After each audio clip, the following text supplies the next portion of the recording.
Hi everyone, welcome to BETT 2025. We are here today to talk to you about Lenovo asset recovery services, specifically in the education sector.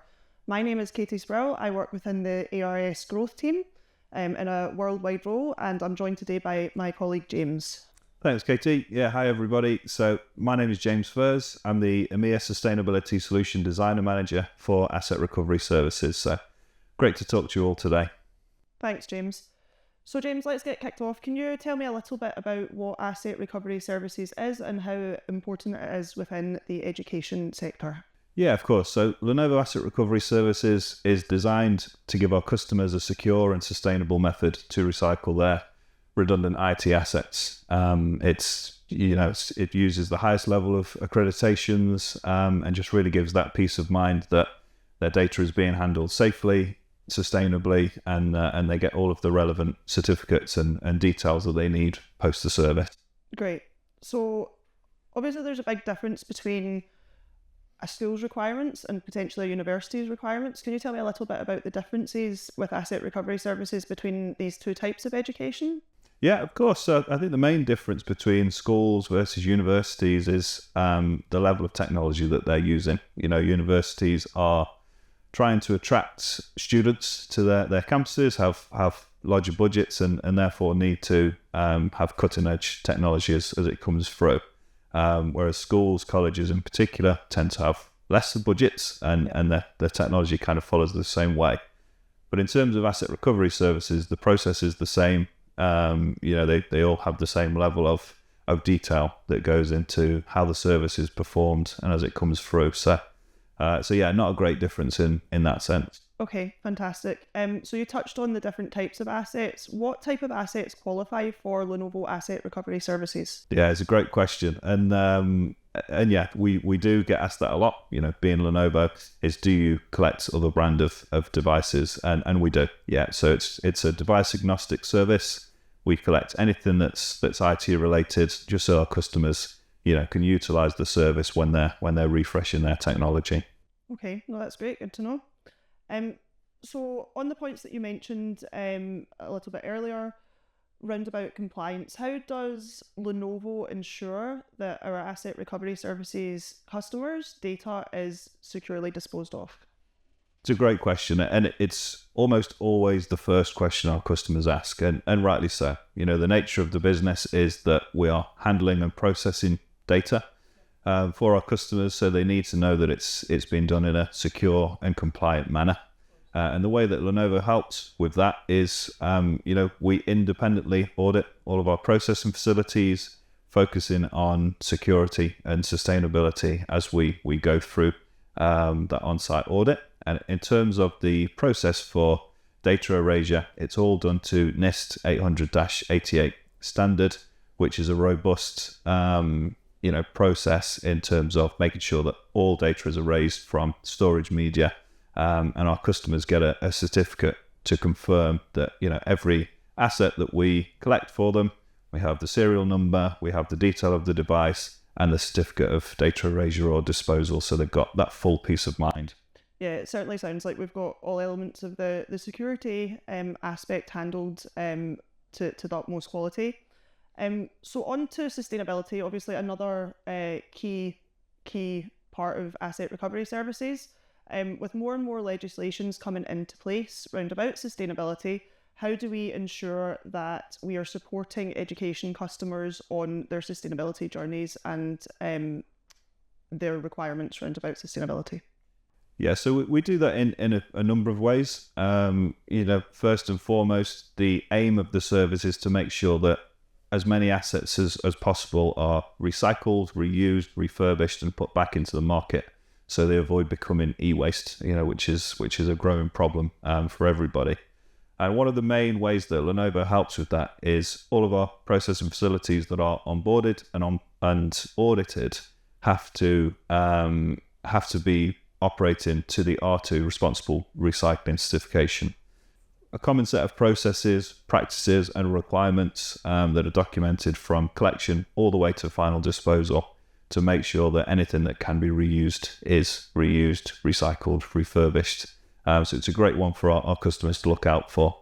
fantastic. No, that's some good information there.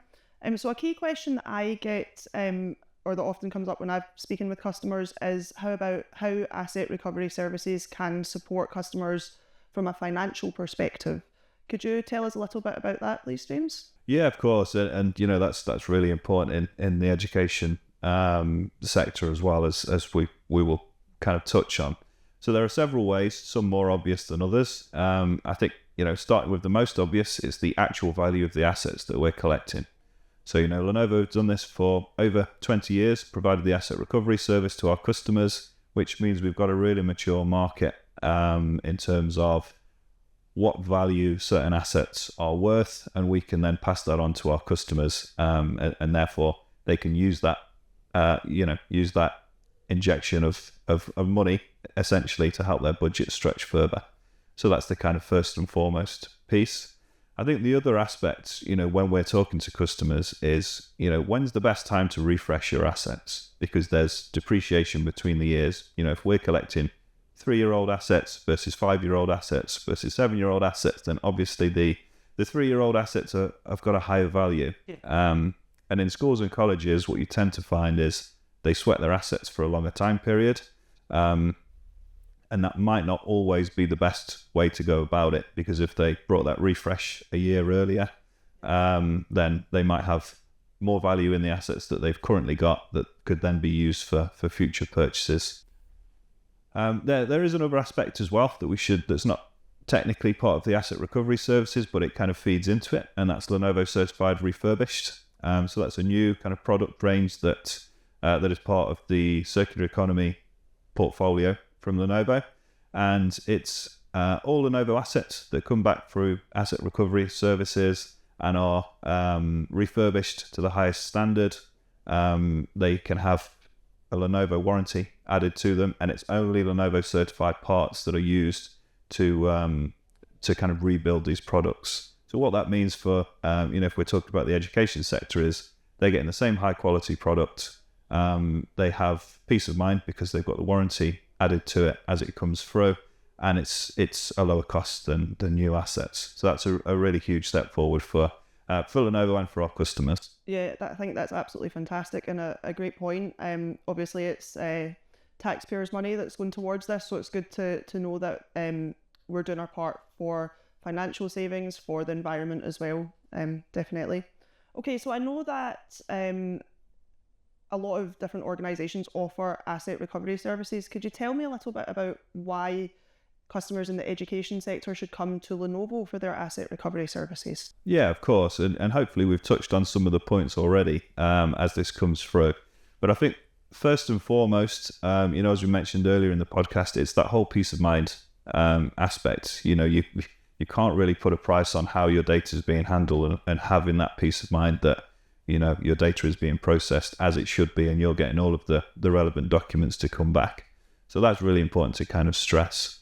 I think the other aspect of Lenovo Asset Recovery Service is that you get a dedicated resource. So we've got a project management team that will be assigned to our customers and can therefore help them at any stage throughout their journey for asset recovery services. You know, if it's booking a collection, if it's 3 years after all of the settlements have happened, they've still got that single point of contact who they can get in touch with, if they need it. There's a nice, easy portal to use to book collections, so they may not need to, but sometimes it's nice to have that human touch and have the contact point there as well. Of course, and I think on the single point of contact, I know certainly when I'm dealing with different organisations, it's good to have one organisation just to deal with and not have to have phone calls to different people. So I think if customers are using Lenovo for their hardware requirements, why not come to us for the full end-to-end solution, including your IT asset disposal at the back end as well? Exactly right. And I think where my team come into play is to customize the solution for our customers. It's not a kind of one size fits all.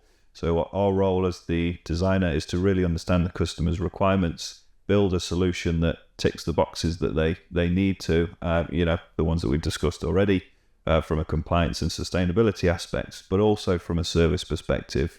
What do they need from a logistics point of view? Finally, it's the maximizing the value for the assets. They've got peace of mind, leveraging the Lenovo process that we can go out to our market and get as much value for their assets as possible for them.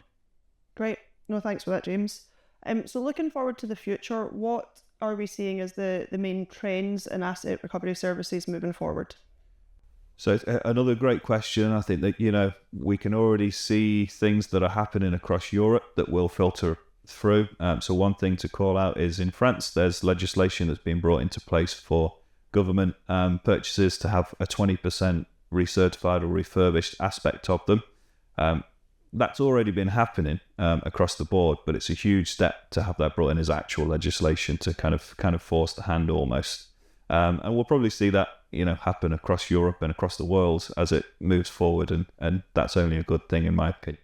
Yeah, there's certainly been a growing trend in tenders to have that kind of requirement included within the tenders recently, and as you say, moving forward, it's only going to increase. That's a great point. Yeah, it keeps on increasing in terms of the tenders around the weighting of sustainability, circular economy, and asset recovery ties into that nicely. I think the other thing as well, when we're looking at education in particular, is the focus in the schools. You and I have got children of similar age. They're in school at the moment. They're learning about sustainability. They're learning about the impact that they will have on the environment, on our planet as it moves forward.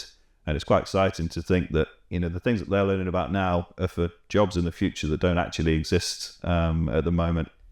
Exciting and a little bit scary, but yeah, definitely agree. And I think teaching children that we're trying to move away from that single-use type product, be it plastic bottles or laptops on the complete other end, or IT assets on the other end, that we can make a circular life out of those assets. I think it's a really valuable lesson for our children. Exactly. Yeah, exactly right. And I think the other major trend, not only in sustainability but in technology as a whole, is the advancement around AI.